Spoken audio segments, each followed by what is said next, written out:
Hello दोस्तों, स्वागत है आपका टेक यूट्यूब चैनल में। दोस्तों आज की जो वीडियो होने वाली है वो बहुत ही कमाल की वीडियो होने वाली है, क्योंकि आज मैं आपको बताऊंगा एक ऐसे स्मार्टफोन के बारे में जो कि आज से ऑलमोस्ट 5 साल पहले लॉन्च हुआ था इंडिया में, और उसका मैं रिव्यू करके बताऊंगा आपको। मैं आपको बता दूं रिव्यू क्या करना है कि मैं आपको दिखाना चाहता हूँ कि मैंने वो स्मार्टफोन परचेज़ किया था आज से 5 साल, ऑलमोस्ट 5 साल हो गए हैं। लेकिन मैं आपको बता दूंगा, मैं आपको बिल शो कर दूंगा इधर को, उसमें पता पड़ जाएगा कितना टाइम हो गया है। अगर मैं बात करूं इस स्मार्टफोन की स्पेसिफिकेशंस की, तो आप जान करके हैरान हो जाओगे कि ये स्मार्टफोन उस समय कितने प्राइस में क्या क्या स्पेसिफिकेशंस देता था, और वही स्पेसिफिकेशंस हमको कितनी ज़्यादा अच्छी लगती थी। अगर आपको मैं सबसे पहली चीज़ बताऊं तो वो होती है इसकी प्राइस। तो प्राइस इसका है 11,999 रुपये ऑनलाइन। अगर आप इसको ऑफलाइन परचेज करते हो तो शायद से 500 रुपीज़ एक्स्ट्रा पे करने होते। और मैं आपको बता दूं ये जो स्मार्टफोन है इसके अंदर आपको मिलती 3GB और 32GB का स्टोरेज, मतलब 3GB रैम और 32GB स्टोरेज के साथ में आपको 12,000 रुपये में एक स्मार्टफोन देखने को मिलता। और उसी के साथ साथ आपको देखने को मिलता 16 मेगापिक्सल का सिंगल रियर कैमरा। उसी के साथ साथ आपको देखने को मिलेगा इसमें 5 मेगापिक्सल का फ्रंट सेल्फी कैमरा। कितने ज़्यादा चीज़ दे रखी है 12,000 रुपयों में। अगर आज के समय में अगर आपको कोई कंपनी ये चीज़ प्रोवाइड करे तो आप बिल्कुल ही इग्नोर कर दोगे उसको। ये चीज़ मैंने अलग से शूट की है, मैं आपको बताना भूल गया था कि इस स्मार्टफोन में एक ऐसी चीज़ थी जिसकी वजह से मैंने बहुत ज़्यादा गौर किया था इस बात पे कि ये चीज़ कहीं और नहीं मिल रही है इस प्राइस सेगमेंट में। मैं आपको बता दूं वो है इसका फिंगरप्रिंट सेंसर। तो ये फिंगरप्रिंट सेंसर सैमसंग के A5 और A7 स्मार्टफोन में देखने को मिला था उस टाइम पर, जो कि उस टाइम पर 25-30 हज़ार के बजट में आते थे। लेकिन मैं आपको बता दूं केवल यही एक स्मार्टफोन था जो कि 12,000 के बजट में आकर के भी आपको फिंगरप्रिंट सेंसर देता था, प्लस IR ब्लास्टर देता था। IR ब्लास्टर का काम था किसी भी ऐसी डिवाइस को कंट्रोल करना जो कि रिमोट कंट्रोल होती है। इससे मैंने बहुत ज्यादा टीवी वगैरह कंट्रोल किए थे। मतलब साइड वाला बंदा सोच रहा है कि टीवी अपने आप कैसे चैनल चेंज कर रहा है, उसका मतलब इंटरनल खराबी आ गई है क्या, लेकिन मैं इधर से चेंज कर रहा होता था। ये बहुत मजे की बात होती थी। मुझे याद है कि मेरे इस स्मार्टफोन को देख करके भी कई लोगों ने स्मार्टफोन खरीदा था Redmi Note 3, क्योंकि इसमें फिंगरप्रिंट सेंसर था, वो भी 12,000 के प्राइस सेगमेंट में, जो कि बहुत अच्छी बात हो जाती थी। हाँ, मैं आपको बता दूं इसका जो फिंगरप्रिंट सेंसर है वो 4-5 महीने पहले बंद हो गया था काम करना। मैंने वो चेंज कराया था, लोकल वाला फिंगरप्रिंट सेंसर पड़वाया था, जिसकी वजह से ये फिंगरप्रिंट सेंसर से कैमरे से फोटो क्लिक करना बंद कर दिया। वरना जब इसमें ओरिजिनल फिंगरप्रिंट सेंसर था जो कि इसी के साथ आया था, उसकी वजह से ये कैमरे से फोटो भी क्लिक कर लिया करता था इस हिसाब से। लेकिन मैं आपको बता दूं जब मैंने इसमें लोकल वाला फिंगरप्रिंट सेंसर पड़वाया था, जो कि मेरा 300 रुपये के समथिंग में पड़ गया था, इसके बाद से इसमें वो वाला फीचर खत्म हो गया था, जिसकी वजह से कैमरे से मेरे को फिंगरप्रिंट सेंसर से कैमरे और फिंगरप्रिंट सेंसर की मदद से फोटो क्लिक करके दिया करता था। तो अभी बढ़ते हैं बाकी वीडियो की तरफ, पूरी वीडियो देख करके जाना। और मैं आपको बता दूं अगर बात करूं उसकी डिस्प्ले की, तो डिस्प्ले है उसमें 5.5 इंच की फुल HD प्लस डिस्प्ले, कोई गोरिल्ला ग्लास प्रोटेक्शन नहीं, और ये भी नहीं बताया कौन सा ग्लास उसमें लगाया गया है। और बात करूं अगर उसकी बैटरी की, तो बैटरी थी उसमें 4050 mAh की battery with 10 watt fast charger, जो कि उस समय के हिसाब से बहुत ज़्यादा फास्ट हो जाता था, क्योंकि उस समय तो क्विक चार्ज 3 चलती थी, क्विक चार्ज 2 और क्विक चार्ज 3 यही चलती थी। और इसके हिसाब से जो क्विक चार्ज आती थी वो 30,000 40,000 के स्मार्टफोन में आती थी, वो भी बहुत ज़्यादा हो जाती थी। लेकिन आज की डेट में आपको 18 वाट की फास्ट चार्जिंग का सपोर्ट तो देखने को मिल ही जाता है। हाँ, ये बात अलग है कि इनबॉक्स में आपको 10 वाट का फास्ट चार्जर ही मिलता है। कैमरे के साथ साथ मैं आपको एक चीज़ बताना भूल गया था कि इसमें बैक में आपको मिलती है डुअल टोन LED फ्लैश, एक वार्म और एक कूल, जो कि इन्होंने इस समय एक स्पेसिफिकेशंस के तौर पे बताई थी ये बात। दोस्तों इसमें आपको देखने को मिलता था हाइब्रिड सिम स्लॉट, लेकिन मैं आपको बता दूं ये हाइब्रिड सिम स्लॉट उस समय बहुत ज़्यादा काम का दिखाई देता था, क्योंकि उस समय कहा जाता था कि या तो आप एक सिम लगा लो या 2 सिम लगा लो, या फिर एक सिम एक मेमोरी कार्ड लगा लो। और मैं आपको बता दूं इसमें जो मेमोरी कार्ड सपोर्ट था वो केवल 32 GB तक ही बोला गया था, लेकिन बाद में मैंने इसमें 64 GB का भी मेमोरी कार्ड लगा के देखा था, वो भी सपोर्ट कर गया था।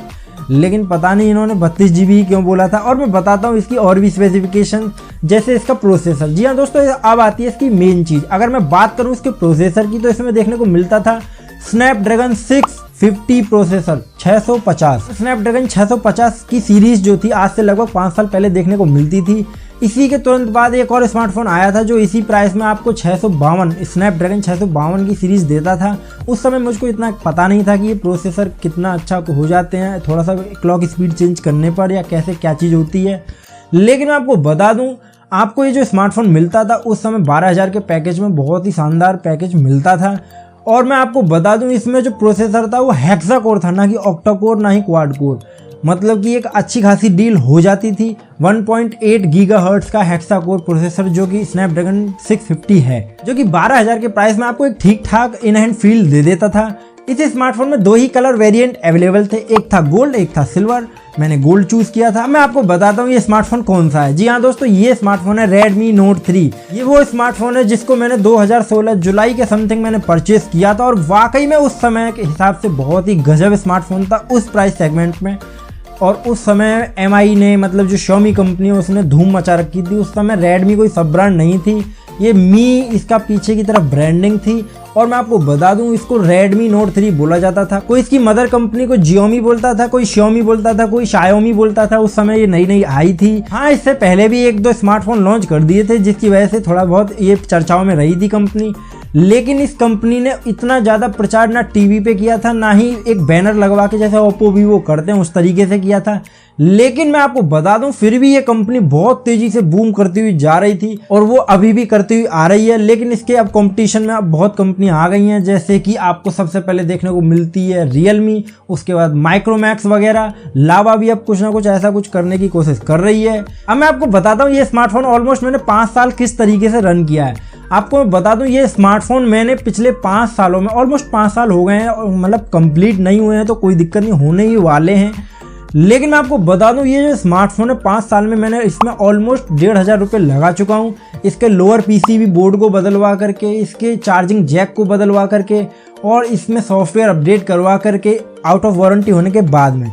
और इसमें बहुत सारी चीज़ें ऐसी दिक्कत में आई थी, और उसी के साथ साथ इसमें एक और चीज़ दिक्कत में आई थी, इसमें शॉर्ट सर्किट हो गया था। मैंने लोकल मार्केट से इसको ठीक कराया था, और लोकल मार्केट वाले जो टेक्नीशियन बंदे थे उसने बताया था कि इसमें आपको जो नमी होती है एनवायरनमेंट की, उसकी वजह से शॉर्ट सर्किट हुआ है, जिसकी वजह से ये जब मैं इसको चार्जिंग से कनेक्ट करता था तो चार्जर बंद हो जाता था, चार्जिंग देनी, मतलब चार्जिंग देनी बंद कर देता था इस स्मार्टफोन को, जैसे ही इसके जैक से चार्जिंग पोर्ट को कनेक्ट किया जाता था, जो कि बहुत ही अजीब बात हो रही थी। मेरे सिर के ऊपर से जा रही थी बाउंस करके, तो मेरे को समझ नहीं आया। मैं इसको लेकर के गया लोकल मार्केट में, वहाँ इसमें लगे मेरे को 450 रुपये, जिसकी वजह से उसने ठीक करके दे दिया।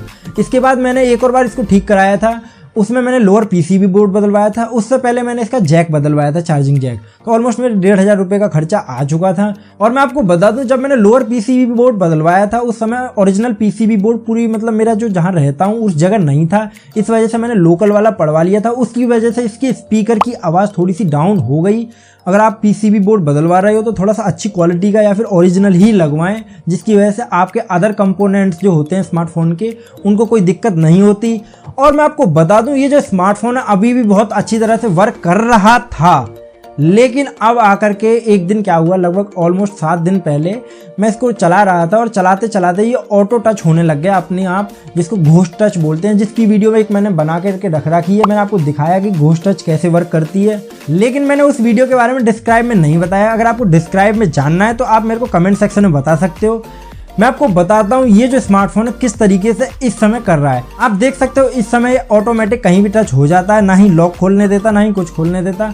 हाँ, एक दिन क्या हुआ था कि इसका जो सारा कुछ शांत पड़ गया था। मैंने लॉक खोल के तुरंत अपना कनेक्ट करके कंप्यूटर में लगा करके सारा डेटा निकाल लिया, मेरा काम हो गया। अब ये मर जाए जी जाए कुछ भी हो जाए, हमें फ़र्क नहीं पड़ता।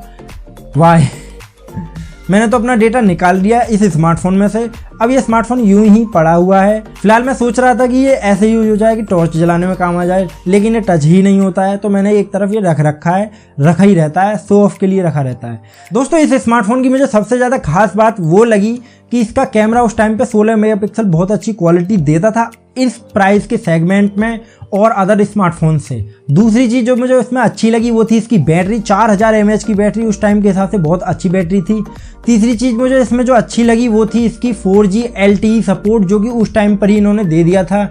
चौथी चीज़ जो मुझको बहुत अच्छी लगी थी स्मार्टफोन में वो ये थी कि मेरे से ये जो स्मार्टफोन है कई बार गिरा था, कई बार बैक पैनल के बेस पर गिरा है, कई बार फ्रंट से गिरा है, लेकिन हर बार गिरते टाइम इस पर कवर और टेम्पर्ड ग्लास चढ़े हुए थे।